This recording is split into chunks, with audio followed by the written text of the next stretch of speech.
I think entrepreneurship is the antidote to a lot of things. The truth is that most of the growth in jobs comes from companies in their first couple of years in operation. Overall, larger businesses end up shedding jobs as they go out of business or get more efficient.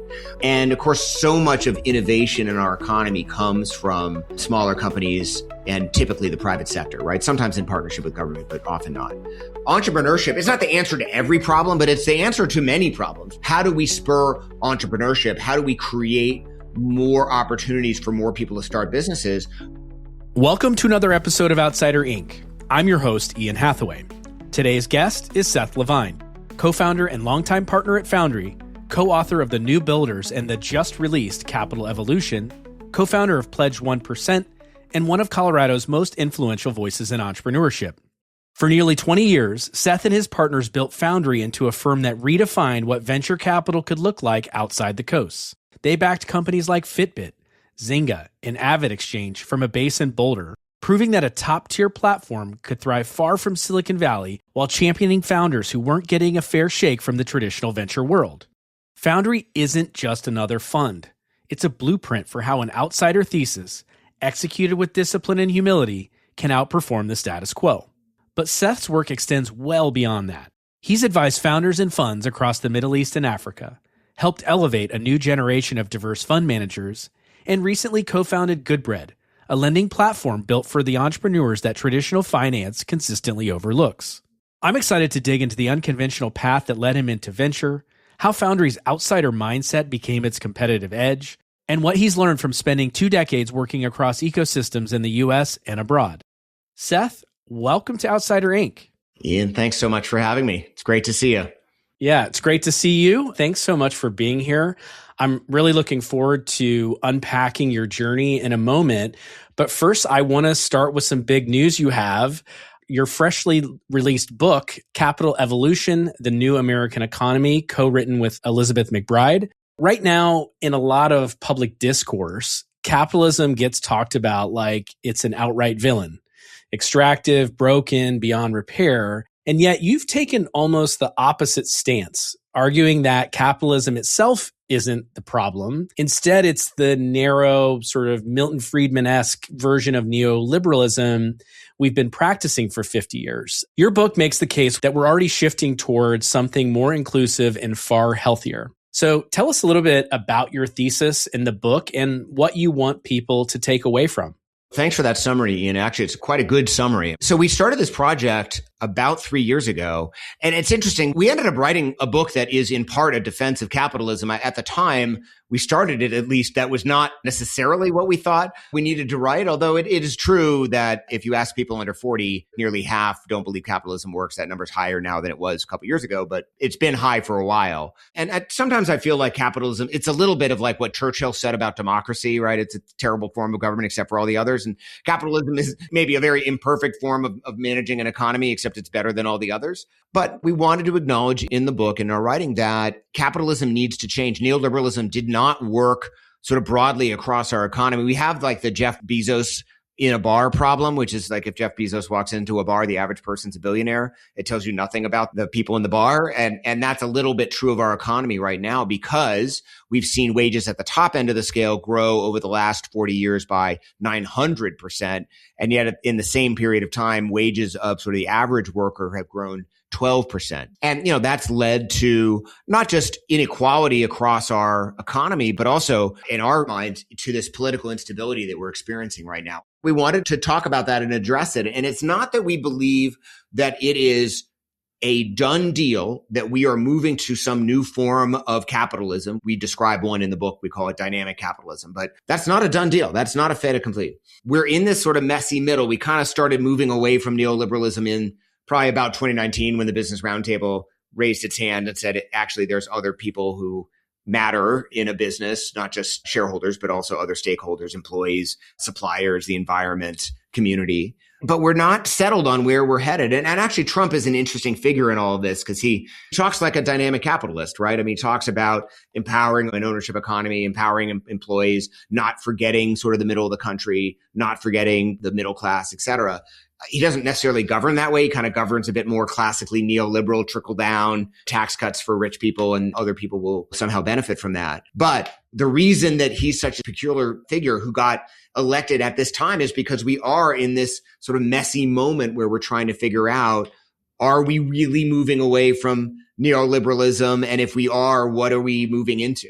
Maybe I'll just pick it up there. What is your best guess for where things are headed? It may be a little bit aspirational, although I'm going to describe it to you. It's not like some massive departure. We felt like so many of the books about reimagining capitalism were just like these radical departures that sounded very much not like American style capitalism. And what we wanted to describe was something that was like a little bit of a twist and evolution of capitalism, but not this like major departure from what we've been doing as a country. And so therefore pretty realistic. There's sort of four key tenets of dynamic capitalism. The first one, this focus on the long term rather than the short term. And neoliberalism really taught managers to focus on the short term, really to the exclusion of the long term, much to companies' peril, right? I mean, when people push back at me on this, all I need to cite is that the average half-life of the Fortune 500 is 20 years. So it's not like they were doing a great job of sustaining their businesses for the medium to long run. So that's the first tenet. The second tenet is empowering an ownership economy. We want to create more capitalists is a better way to say that, right? We want more people to have a stake in the market economy. When you don't have a stake in the market economy, when you think you're never going to get out of your student debt, when you're never going to be able to afford a home, you have no stake in the success of our overall economy. And I think that that results in people wanting free stuff, right? Which is the allure, if you will, of socialism. It's like, hey, I'm never going to get out of my student debt. So what can I get? Someone else should give me something. That really is their sort of call for help of like, I want to get out of this. I don't see a way out of it. Thing three is a role for government, but a limited role for government. We have an entire chapter on this. I think that a lot of times people who write books about the future of capitalism talk about government as a super actor in our economy. And our prescription is that we don't believe that that generally works. There's a role for government, but that role should be limited in size, scope, and scale. And then the last thing, which is a respect for the rule of law, right? We can only have a functioning market economy if we agree on the rules and if we apply those rules to everyone in our economy. And we are, I think, a little bit on shaky ground around that at the moment, which is why we felt like we needed to actually call it out. Sad to say, one of the things from development economics, what makes countries great economically, number one thing is strong institutions and rule of law. Yeah. A lot of what you said, I think, pairs up nicely with entrepreneurs. Entrepreneurs are the epitome of capitalism in many ways, requires a long-term commitment. It's really about ownership. I think that's one of the things you hinted to earlier. Young people not feeling like they have a stake in capitalism, whether that's from income opportunities, pathways to wealth, primarily through housing has been a challenge. But also entrepreneurs want freedom to execute, right? Limited government interference. So maybe just kind of merging those themes with where you've spent most of your time from the vantage point of someone who works closely with entrepreneurs, who has been doing it for many years. What's actually changing in that operating environment? And maybe asked differently, if capitalism isn't the villain that some people make it out to be, what is the real force that founders should be paying attention to most in this new economy? Obviously, I'm a champion of entrepreneurship. I know you are as well. And I think entrepreneurship is the antidote to a lot of things. The truth is that most of the growth in jobs comes from companies in their first couple of years in operation. Overall, larger businesses end up shedding jobs as they go out of business or get more efficient. And of course, so much of innovation in our economy comes from smaller companies and typically the private sector, right? Sometimes in partnership with government, but often not. Entrepreneurship is not the answer to every problem, but it's the answer to many problems. How do we spur entrepreneurship? How do we create more opportunities for more people to start businesses? One of the things that I worry about a lot in our economy, we talk about this really more at the end of the book, but we call out the declining dynamism in the US economy. I know you've written about this as well, Ian, but we are not as dynamic as we used to be. The opportunities for people to change jobs, to change their station in life, to sort of participate from a meritocratic sense in the upside of our economy, that is going away. I mean, that's the American dream right there in a nutshell, right? It doesn't matter where you're born, where you're from, what color your skin is, whatever it is, like you have an opportunity to be successful here. And we are moving away from that. And there's a lot of reasons we're moving away from that. A lot of that relates to systemic challenges around how we manage education in the country, but also a lot of challenges in terms of overall access. There's a velvet rope. And there are gatekeepers to a lot of things in our society, and we don't let people in who aren't well connected. And that is, in my mind, a perversion of capitalism because we're not letting the best people find their path in our economy. I think about those sorts of issues all the time. And because of my day job, I think about them often through the lens of entrepreneurship because I want to enable more people to be more entrepreneurial. I think that the creative destruction, right, this dynamism we talk about is something that is subtle, but really drives innovation, productivity, job creation you mentioned. And I think this sort of gated access to economic opportunity, these are the kind of things that people fled from other countries to come to America to rebel against, right? The coming to America and fulfilling that dream was an entrepreneurial act in and of itself. Which is perhaps why immigrants to the United States start businesses at twice the rate of people born here because they've already done something incredibly entrepreneurial to get here. Absolutely. And the U.S. has been for many years, hopefully this is not one of the things that we're turning our backs on, but the unique beneficiary of global talent. So whether it's entrepreneurs, whether it's college graduates, whether it's Nobel laureates, we've been that sole destination. And I'm glad you're writing this book at this time, especially someone who has your experience in driving capitalism at the edges of high-tech entrepreneurship. I think it's a unique voice, and I encourage folks to check it out. But just hearing you talking about the future of capitalism, it's hard for me to not see the echoes of your own family origin, your own history and story, witnessing that one generation leap from lower middle class to upper middle class that you've said in the past has shaped your thinking. So if we could, I just want to rewind a little bit to that. You grew up outside of Boston, in an academic household, and you had this influence of an entrepreneurial grandfather. What were those formative experiences like? And maybe what were some of those that left the deepest imprint on how you see opportunity and the role that business can have in shaping and improving people's lives? You're absolutely right. So my grandmother was one of the early graduates from the Colorado Women's College.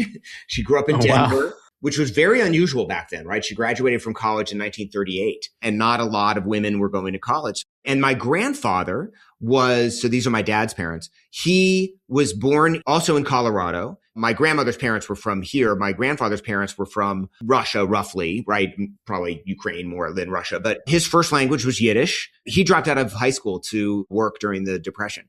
So he had this very sort of scrappy life where he had to kind of put it all together. He enlisted in the army, served in the Great War, obviously their greatest generation.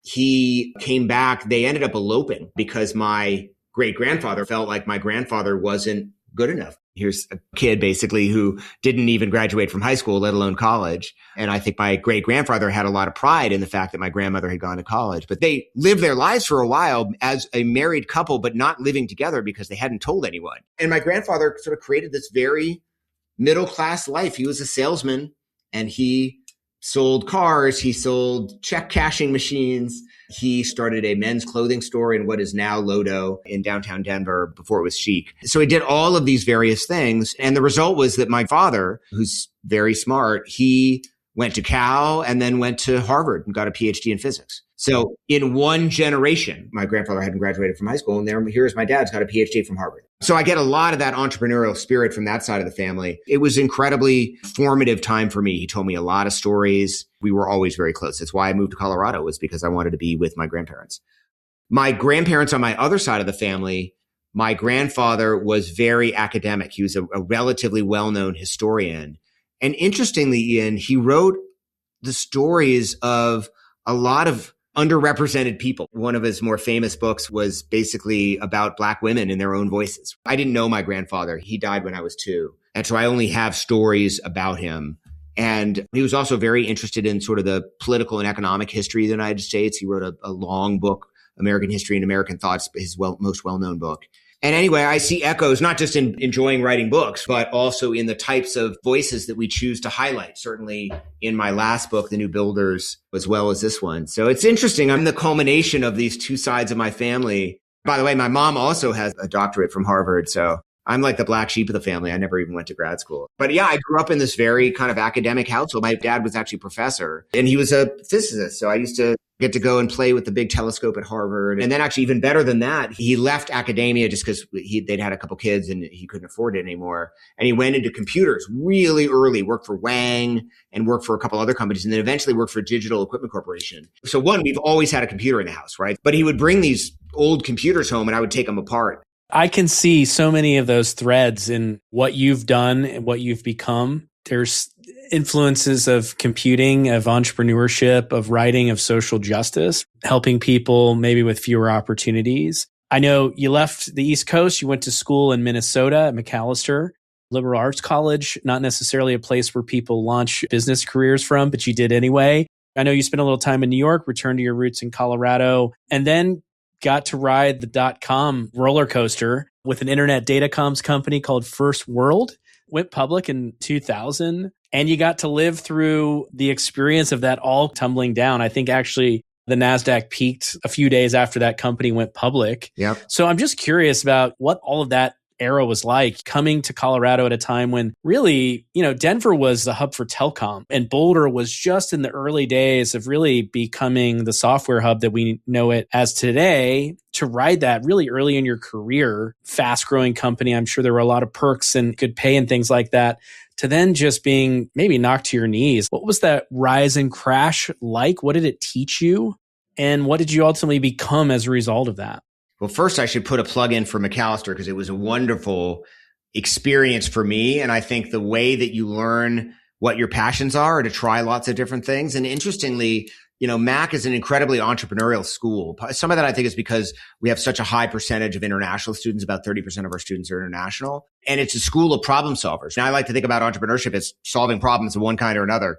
Macalester was transformational for me. It really helped me kind of evolve into who I am. And then, like you said, I got a job in investment banking and I worked in New York for a couple of years. As I mentioned, I wanted to come back to Colorado because of my grandparents and I wanted to spend some time here. I ended up being a sort of a person of all trades, sort of corp dev person for ICG, which is the name of that company. I think one of the reasons that the management team liked me is when you're a banking analyst, you're the lowest person on the totem pole. And so, yeah, I was carrying all the books and did all the analysis, ran the models and all that kind of stuff. But I also if you needed something, I was going to go get it for you. And oftentimes that was getting a snack or getting coffee or whatever. And when I showed up my first day at ICG and they had made me a director, so I'm 23, I think the next youngest director was at least 10 years older than me. But they believed in me and they understood sort of my potential. But I had a placard on my desk that said Seth Levine, Assistant Director, Coffee Procurement. And all of the sort of senior leadership team came down that day and jokingly left me their coffee order. And I thought it was funny, but as I reflected on that a few years later, I realized showing them that humility was why they were so, truly the conversation I had with the CEO when I called him and said, hey, I'd like to move to Colorado. Can I work for you? Was 3 minutes, right? It was, when do you want to move? Absolutely. Someone's going to call you in 5 minutes. You're hired. And I think that there's something to that. And so I want to share that because I think that's important. So anyway, I had that great experience at ICG. We did a lot of M&A things, did some big M&A deals. I think they thought because I was a banker, I knew what M&A was, even though I wasn't in the M&A group. And I figured it out pretty quickly. I was very fortunate to have, in particular, an attorney, Rob Mintz, who just walked me through how to do deals. He was an incredibly impactful person in my life and just kind of mentored me up. And then my boss left to go from a telecom company to a datacom company at First World. And he called me up a couple of days later and was like, I want you to come over. And so I was like, all right, maybe I'll do that. He had a guy who was head of corporate development and he was like, you'll work for this guy. And I showed up. I was the third employee of the sort of restart, if you will, in Denver. The company was really based out of Orange County. And 2 days after I showed up, Sheldon, the CEO, called me into his office and said, I fired Andy. I don't trust him. You're the head of corporate development now. And I was like, okay, what's the plan, boss? And so I went around and bought a bunch of companies. That was the idea, was to sort of do a little bit of a roll up. And It was an amazing time, Ian, right? This is the late 90s. It was fun. And then it became time to go public. And we never had a CFO. We had a chief accounting officer and me. We split the CFO role. So I had the corporate finance half of the CFO. I had a group that did like the long-term modeling. I had the M&A group that worked for me. Eventually I had investor relations actually reported to me as well, which was interesting. Like I just had to learn all this stuff. I didn't know how to do it. So we go public in 2000. I led the IPO push, kind of structured the whole banking process, who we were going to pick, all of that stuff, led the drafting of the S1. We brought in just under $300 million alongside the IPO from Lucent, SAIC, and Microsoft. I negotiated all of those deals. It was really, really, really interesting. And then, of course, the stock market hit its high 2 days after we did. But I had another lesson in humility through all of this. And there was one moment in particular. We were drafting the IPO documents. We're in New York. There were a bunch of us. And so we had rented like a bigger limousine because there were like 8 or 9 of us going around at one time. So we're at the printers, we're doing the drafting, and TPG had asked me to come and keynote their CEO conference in San Francisco. I'm like, hey guys, I got to leave. I'm taking the late flight to go to San Francisco, and I'm in a suit. I get in the limo. I'm by myself in the back of this big limo. And I was like, I am hot shit. I have arrived. I am fucking awesome.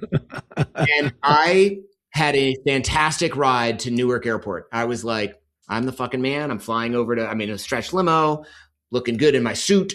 I'm going to be flying out first class to go to San Francisco to give this keynote. And I walk into the Newark Airport and I can't find my flight on the thing. And it takes me a couple minutes and I realize my flight was from JFK. And like in an instant, the bubble burst. There's no flights. Like it's not happening, right? There's no way to get there. And I end up in the shittiest motel that you've ever seen outside of Newark Airport. And I get into the hotel. I drop my bag. I'm sitting on the edge of the bed. And I'm like, life is giving me a lesson. Like I was getting too kind of full of myself and time to kind of pull that back. It happened at a good time for me, right? I think it was important. But it was a really good lesson of like humility. And I think that's important. You went over to SoftBank in 2001, which then was renamed Mobius. Yep. It's where you met Brad. It's where you met Jason Mendelson and Ryan McIntyre. The 4 of you would go on to found a Foundry group several years later. Maybe looking at that experience, I know that Brad himself was doubtful that Mobius would even raise another fund. Easy to see why your experience doing deals in investment banking and working in-house leading corp dev for a large public company would be useful in venture, but it was this evolution for you as well at a time when arguably almost couldn't have picked a worse time to start in venture capital, but you did. So maybe Mobius didn't really work out, but the partnership did. So what was it about the 4 of you that you wanted to go off and start this new fund focusing on something different that no one had really done before? What sort of was that initial vision? What was that motivation? Well, first, I'll give Brad a lot of props. Brad hired me and they were down to 2 finalists, and Brad was going to hire the other guy. And the rest of the hiring team wanted to hire me. And Brad, to his incredible credit, was like, if you think Seth's a better guy, we'll hire him. Obviously, I mean, Brad's one of my closest, oldest, dearest friends. It's the quintessential Brad story.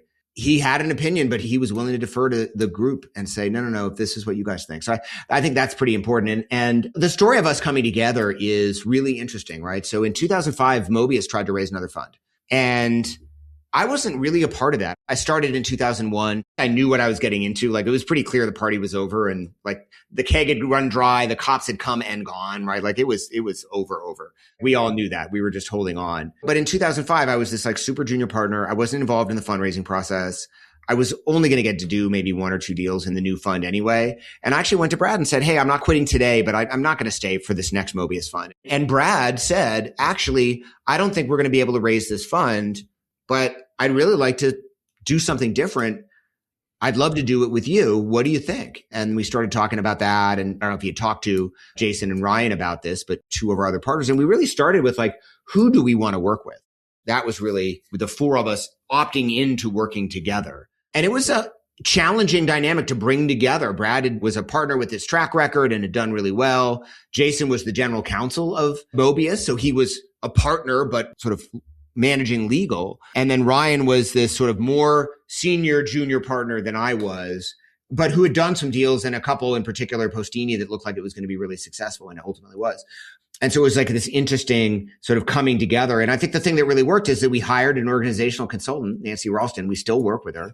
And she really helped us even before we started Foundry, before we had a name, before we decided exactly what we were doing. She helped us sort of understand from a first principles perspective, how are we going to work together? What did we want to do together? And that was, I think it set the foundation for Foundry for a really long period of time. And I think it helped that we were all relatively similar in age. We vacationed a lot together. There was a lot of overlap. And I think a lot of that stems from this idea of mission, that we could build a venture firm that wasn't in California or Boston. And this is before New York was even on the map for venture.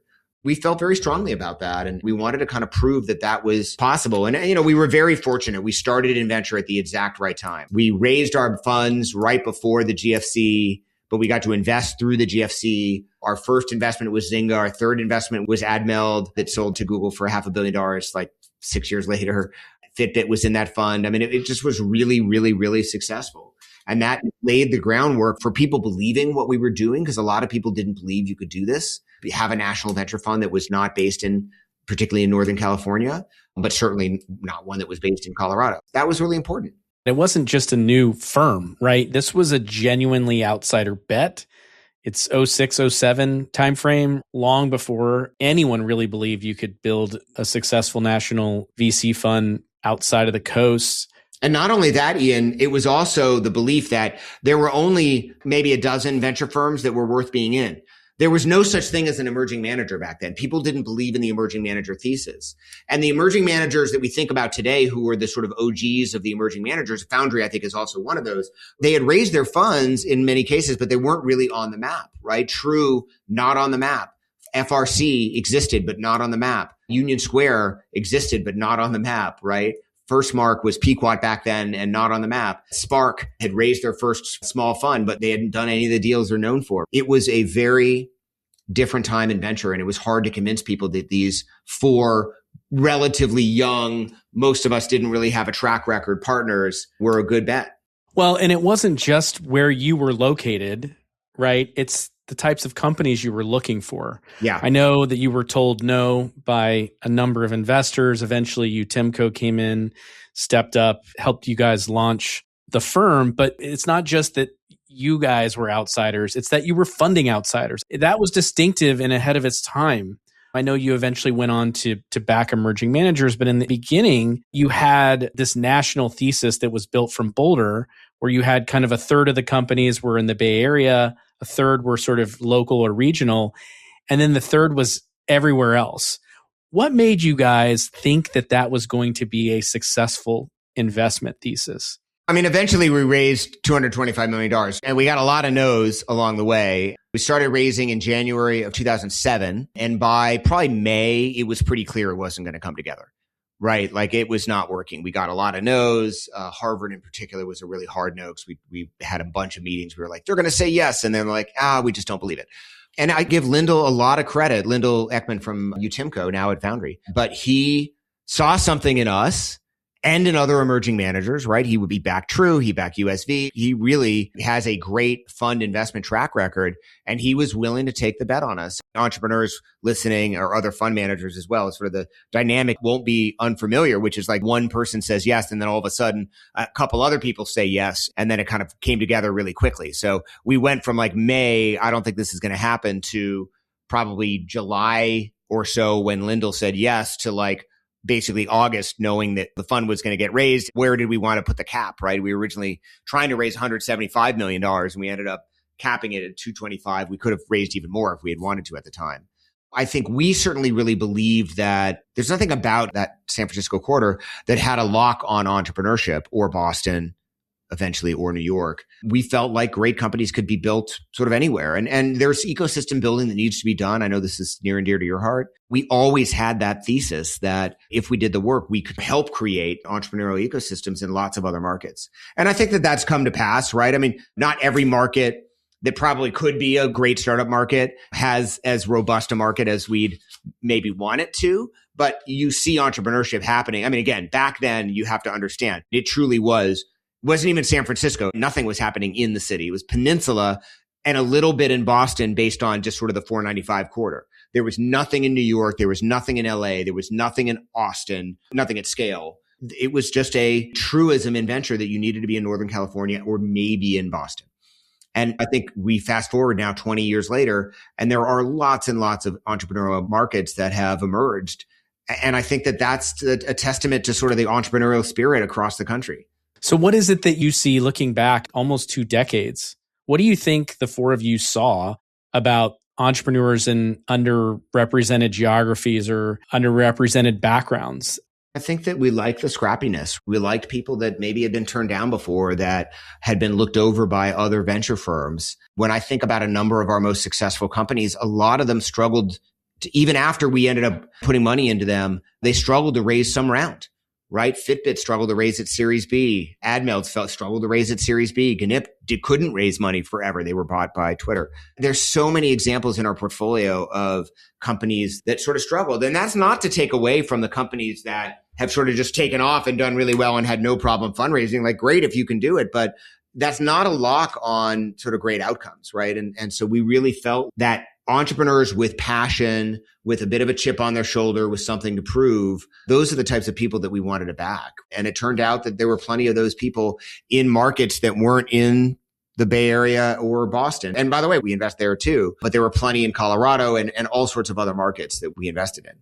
There are a number of funds today, mine being one of them, that believe in this thesis that you can not only find good entrepreneurs in faraway places, or not even faraway places, just places that are not in this one or two concentrated geographies, but not that only that you can find good companies, but actually that you can produce better returns by doing so. Just looking back on it all, do you agree with that statement? How do you think it worked out for Foundry? I absolutely agree with that statement. And look, I've been blessed with an amazing life, right? I have great business partners. We've been very successful. We've been able to do it sort of the way that we wanted to do it. Lots of hard times, right? It wasn't easy. There was a lot of scrappiness. It was a lot of work. I'd rather be trying to do it now, frankly, than doing it back then, what we did at Foundry specifically. I mean, I went to New York at least once a month, usually every 3 weeks for like 3 years when we were getting Foundry up and running, because that was just a market that wasn't well covered. And I just thought, well, this is a place I can go find some deals to do.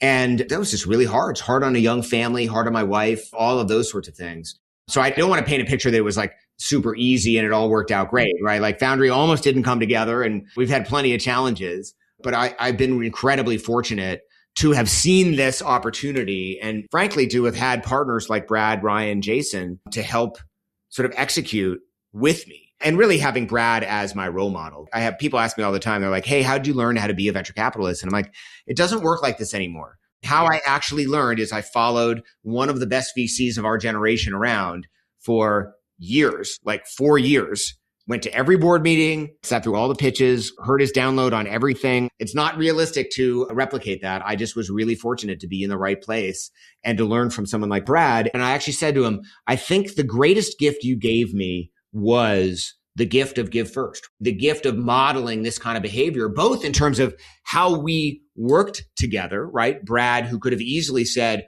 we're going to do failed ventures and I'm going to take 50% of the economics, and did not. And I might have even said yes to something like that because, what else did I have to do? But he did not, because that's not the kind of person he is and that's not the kind of firm he wanted to have. So everything from that to how he modeled give first and sort of instilled in me this belief, knowledge of how powerful it is, right? So I just lucked out in so many ways in my life. I mean, I lucked out with who I married. I lucked out with the life I live. I lucked out with my partners. I mean, when I get circumspect about it, I'm like, yeah, that was really a pretty amazing time to be in venture, to be with this group of people and to do the things that we did. I would say you guys are unconventional. It was an unconventional decision to launch a new firm coming out of the dot-com crash, to do it in Colorado and to intentionally back people who were building in those overlooked places. Many other unconventional decisions. You didn't build a big team, and you telegraphed early on that you did not intend for this to be a legacy firm. that when one of you or some subset of you were going to turn the lights out, that was it. And it's one thing to talk about it in the abstract, especially many years in advance. It's another thing to do it. And so that's what you're going through now. Foundry made another unconventional decision, which was to say that the last fund is going to be it. I know that you've talked about wanting to be transparent early to avoid any misperceptions that you guys couldn't get raised, but really it was about giving oxygen to a new generation of firms. And I know actually going through that made the decision really real. So what went into it? How did you all think about timing, communication, and what does wrapping things up well look like for the firm? Yeah, well, I appreciate you teeing up that question because it really was deliberate. And when we started Foundry, we actually said this to our initial investors, like, look, we're going to do this for 20-ish years of funds, and then we're going to not raise any more funds. We didn't really want to have a generational firm. And the right thing to do was to walk away. And I think you said something, and a lot of people haven't really picked up on this, but you said it very directly, which I agree with, which is like we were very conscious of taking up a lot of oxygen in the Colorado ecosystem in particular, and wanting to make some space for the next generation of fun, right? Whether that's Range or Matchstick or Massive or a bunch of other people that are doing Next Frontier, doing interesting things in Colorado. And we just felt like as long as we were still around, we're so much larger just because of the nature of the funds business and just how long we've been around than anyone else, that we were just sort of distracting in the market. And we felt like that wasn't the role we wanted to play. And so now we're trying to be supporters, investors in these other firms to try to like kind of help give them not just the space, but give them lessons learned from what we've done. And I think that's something that I think a lot about. But I know one of the things that I've really enjoyed doing, and you mentioned it in the intro for me, is I do work with a lot of funds globally. And I like that role of trying to help other people be successful at their work. Well, you said maybe you felt distracting a little bit, but if anything, I'd say you've been an inspiration to at least my peer group of fund managers who are starting out their first couple of funds and who do think there's another way to make money in this business besides investing in one concentrated geography. And so hats off to you guys for that. It's been fun to watch. But I would like to shift gears a little bit if we could. We talked about it in the beginning. You have a first book. I know we're celebrating a new book today, but your first book, The New Builders, which pulled you far outside of the venture capital world and into the lives of entrepreneurs that most people might never hear about. You know, bakers, shop owners, first generation immigrants, older founders who are starting second careers. I even remember one story of a woman who had launched a 16-person bakery with food stamps. And one thing that really stands out is how many of the people that you interviewed didn't even really see themselves as entrepreneurs. They didn't really relate to that word, despite the fact that they were creating real jobs and real economic value. What inspired you to work on that project? And maybe as a follow-up to that, what surprised you most as you spent time with these entrepreneurs across the country? Thanks for asking me about the first book. I really enjoy the process of research and writing. I'm sure we have this in common because you do real research behind your writing as well. And there's nothing wrong with VCs sitting down at a computer and writing about their life experiences. And I think there's a lot that can be gained from that. But I also feel, at least for me, the kind of work I want to do is a little bit more sort of national or global in scale and sort of based on interviews and research, which is why The New Builders was a year plus of research. This last book, Capital Evolution, was 2 years worth of research before we started writing it up. And I think the thing that really attracted me to The New Builders, which is a book about the changing nature of entrepreneurship, people who are starting businesses look different than they used to, right? Specifically more women, people of color, immigrants, as they always have, are starting lots of businesses in the United States. And we, as it turns out, aren't doing a great job of connecting them with capital. I felt a couple things. One is I thought it was a really interesting story and a really interesting story to tell. It was not a story that I actually understood. The original intent of the book Elizabeth and I were writing was to tell some fun stories about non-traditional entrepreneurs. We felt like they were being ignored by mainstream media. And we knew that there were great stories. We were going to write almost like a coffee table style book about people doing interesting things. And then we started researching it and we realized actually there was a much bigger story here. The struggles of the people that were starting businesses because we don't do a good job of connecting them to capital and resources, and just how fast the entrepreneurial landscape was changing. And so we wrote it up. And interestingly enough, the most common reaction we got when we started sharing some of our findings with our friends was, well, that's not right. And I think it's because what they saw in like tech and venture entrepreneurship was like white guys starting businesses. And that is what you see in tech and venture entrepreneurship, much to our problem, I think.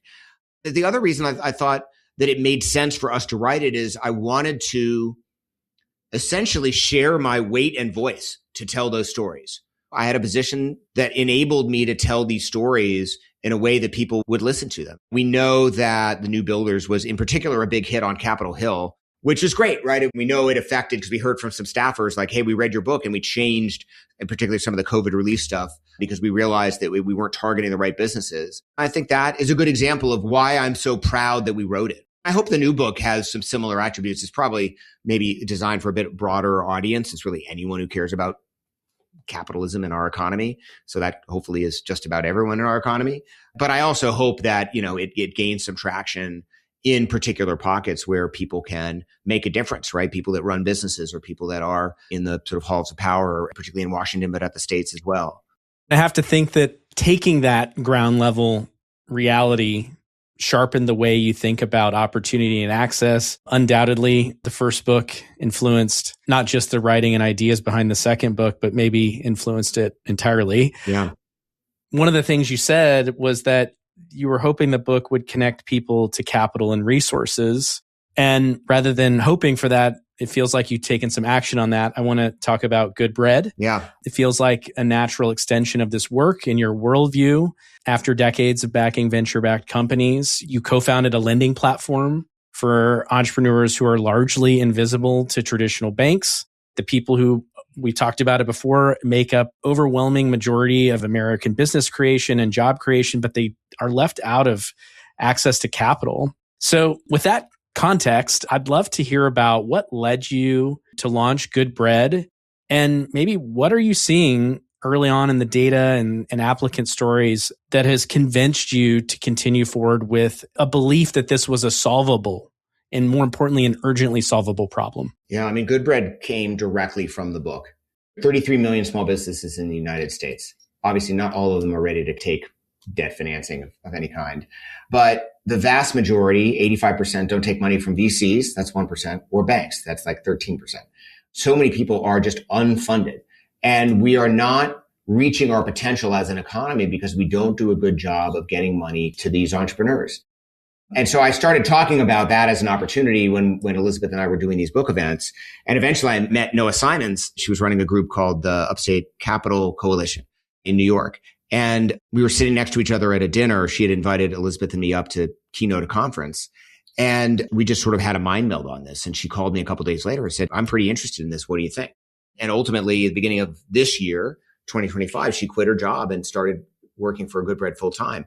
The experience that I had fundraising was different on two levels. One was just, I sent a bunch of emails from Seth at goodbread.net, and I didn't even hear back from a lot of people. And then I would send the same email to the same person from Seth at Foundry.vc, and people would be like, oh my God, I didn't realize that was you. Of course, I'd be happy to get on the phone. And so that was like, hey, could you at least get back to entrepreneurs? So that was interesting. And I just recognized that I was able to close 1.2 million, largely on sort of emails that mostly I sent, some Noah sent. She's continued to fundraise, so we've raised a bit more. We're at about 1.6. The product works great. We have this sort of underwriting philosophy that is partially based on character. We've got this thing we call the Boss Index, but it's a proprietary sort of grit/character assessment. We also are using sort of what you think of as modern underwriting techniques, right? So a lot of banking is still very kind of hand rolled. If it's digitized, it's a digital version of what people did 100 years ago, which is take a bunch of notes about, well, I know Ian and I knew Ian's dad, and, Ian's mom was my, preschool teacher or whatever. And, that's how a lot of these loans end up getting made. And we were like, that does not work in today's day and age. And even the SBA, you got to have 2 or 3 years of tax returns Of course, I care about historical financials, but I can hook into your bank account. I can see what you did yesterday and last month. So the product is working really well. It's ultimately will be mostly automated. Now we're kind of hand checking things because it's still early days. And we've got a bunch of loans in the market. That part of the business is very expandable. Now we're partnering with some capital sources, think banks or bank-like institutions, community loan funds that have funds to lend out, but they just are not efficient in making those lending decisions. And one of the things that we're trying to do is by being more efficient, we can actually lower dollar amounts, which are better mapped to the market that we're going after. One of the challenges that exists for small businesses is traditional banks need to lend you a couple $100,000 or it doesn't work for their economic model. But because we're so much more efficient, we could lend $15,000, $25,000, $50,000. In fact, our absolute max dollar amount will be $100,000 because we can do it so much more quickly and efficiently. And by the way, that also means more people qualify because there are a lot of businesses that need $25,000. They try to get 200 because that's the minimum amount that they can get. And then they don't qualify for that because their business doesn't support $200,000. And so we're able to go to that business and say, hey, we can loan you $25,000. That's what your cash flows support. That's what your business supports. And we're able to do that and do that efficiently and effectively. Wow. That's super interesting. I'm glad we got a chance to talk about this. In addition to being champions of outsiders across this long arc of your career, you're also a champion of ecosystems, not just in Colorado, where you've helped develop and promote this give first ethos of helping founders and fund managers, but also in the Middle East and Africa. From that vantage point, what actually makes a startup ecosystem resilient? How do the lessons from Colorado compare with what you're seeing in newer ecosystems, including things like the risks when a place might drift away from its principles, trying to be someone else, trying to be the next Silicon Valley versus the best version of themselves? What do you think works? So first, I would start by saying that I believe in the power of entrepreneurship to lift up people and communities. And that is a fundamental belief that I have. It's not the only solution. It's not, oh, if we just had more entrepreneurs everywhere, all the world's problems would end. But I believe that is an important ingredient in helping lift up communities. And it's the thing that I know. So that's what I do and what I promote. And so that's why I've been doing investing, in particular in a number of countries in Africa. And it's also why I've spent a lot of time in Palestine in particular. I was an advisor to the very first venture fund that launched in Palestine. Was not successful. It was hard, right? It was just ecosystem was challenged for many reasons. Back then, it was hard to get reliable internet even, and there was not free movement of people and therefore in some cases ideas and all sorts of reasons why it was challenging. But there have been some successful venture style investments in Palestine. There have been very successful sort of engineering outposts for other companies, mostly Israeli companies in that case, in the territories as well. And then I spent 6 years with my partner, Don Loeb, a guy that I've known forever, trying to get an accelerator style program launched in Palestine, West Bank, East Jerusalem, and Gaza. And we've just finally launched that a couple months ago. It's powered by Google, gave us a very large grant to do that. We've got a number of other great sort of sponsors to that. And we're bringing a bunch of companies through this pre-seed accelerator. It's called NAWA. And it's been fantastic. I did a talk to the group a couple weeks ago, and I've met a number of the groups one-on-one for just sort of mentor sessions. We have about 25 groups in this first cohort. We had 3 groups from Gaza. And I've spoken to 2 of them. One of them got interrupted because the internet went out. When you think about entrepreneurial resiliency, try talking to someone from Gaza. And this is not, I mean, I have my views about politics and what's going on there, but I actually want to separate that completely from what I'm talking about, which is providing opportunity for people who want to be entrepreneurial in areas where entrepreneurship is hard. It's something I refuse to be apologetic for, regardless of what one may or may not think about the politics of a particular area or a particular region. I think that that's important. I think it's incredibly motivating and it's incredibly inspiring. This is what gives me energy to do my day job. I want to do these other things. It just feeds my excitement level, but it also informs how I work with other companies. I certainly feel like I'm giving back, but I also feel like I'm taking a lot. I learn a lot from all of these companies. It's been a pleasure and an honor. We're going to do our first demo day in February. I'm excited to get back over there and see many of these, obviously not all of them. None of the Gaza entrepreneurs, for example, can get out of Gaza, so they're not going to come. But I'm excited to be there face to face with as many as I can. When you look back on the long arc of your career, Foundry is the main thing. Foundry was done in a very specific way that feels core to the beliefs and purpose of this platform, what I'm trying to build here. But then there's all these other things that are complementary to that same mission, just in different ways. So when you look back on all of that, what do you most hope endures? What would make you feel years from now that you showed up in the right way for the ecosystems and the people that you've poured so much of your heart and soul into? I think from a sort of principles perspective is the notion of give first. I feel like I participated in sort of the thing that Brad and David Cohen eventually named Give First. That's probably the thing I would be most proud of. I mean, from an organizational perspective, Pledge 1%, which we haven't talked about, but is a global organization now of some 20,000 and growing companies that have pledged to give back to local charities, local communities, percentage of equity, profits, time, or product. And we've already generated over $3 billion back to local communities. So like organizationally, I feel like that's the thing that maybe I've done that has been most impactful. But I think from an ethos perspective, it's that give first. There's a little bit of writing books that's like, I hope some of these ideas endure, right? I mean, in the same way that I, pick up my grandfather's books here, 50 some odd years later, 60 years later and say, hey, there's some really cool ideas here. I hope that someone will find Capital Evolution in 20 or 30 years and say, you know what, that actually was an interesting book. I can read it now and I take away a lot from it. And I will say, in the New Builders, we released over 5 years ago, and I think it's still as relevant as it ever was. And that makes me proud that that book was enduring. And I hope Capital Evolution will be the same. I'm sure it will be. Before I let you go, we like to finish with a little segment called Beyond the Bio. These are just some quick hit questions that let us get away from your resume and just sort of get to know you. Sounds great. What's a quick piece of advice from a mentor that stuck with you on your journey? Do less. Who is an unsung hero in your life and what has been the impact they've had on you? Wow.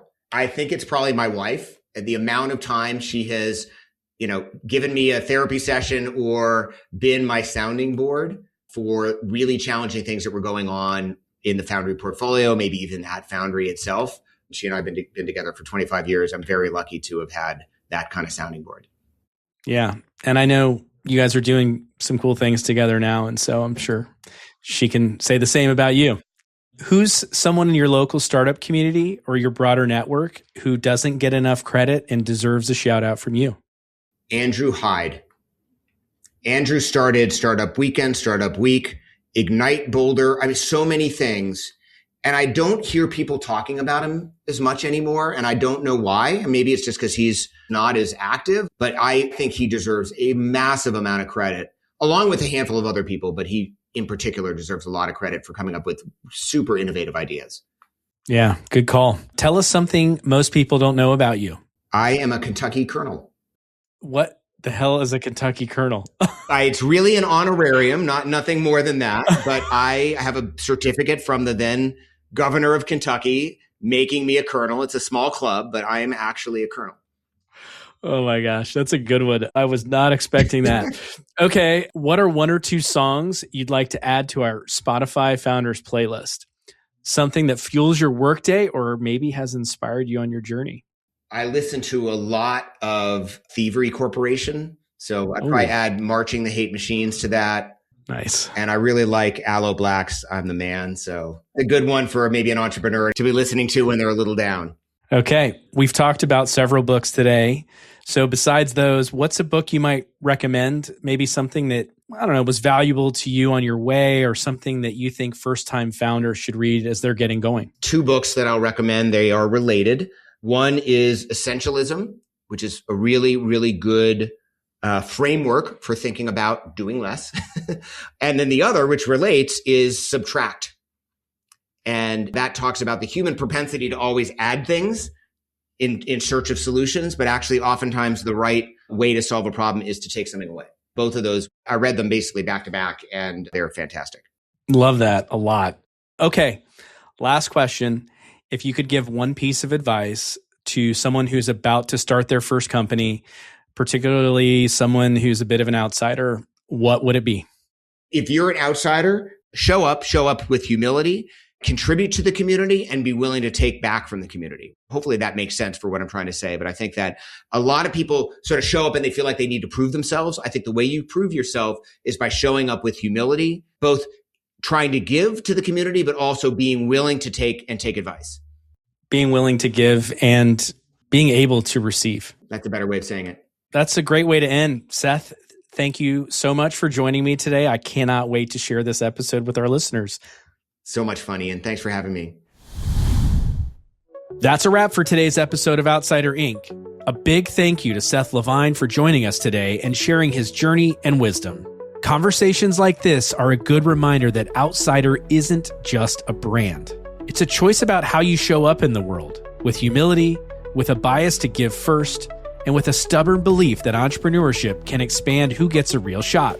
I'm struck by how Seth has lived those values across many different arenas: venture capital, small business, lending, and fostering ecosystems around the world, all without making himself the center of the story. My hope is that wherever you're listening from, you walk away a little more committed to supporting overlooked builders in your own backyard, and a little more convinced that the future of capitalism depends on who we invite in. If you want more from Outsider Inc., don't forget to subscribe to the platform at outsiderinc.substack.com. It's packed with highlights from today's episode and bonus insights you won't want to miss. You can follow Outsider Inc. on YouTube, Instagram, TikTok, and LinkedIn at Outsider Inc. Pod. You can also follow me on X at Ian Hathaway. Outsider Inc. is produced by Spellbinder Media. We'll be back soon with another fascinating outsider conversation. Until then, thank you so much for listening, and remember, great entrepreneurs can come from anywhere. See you next time.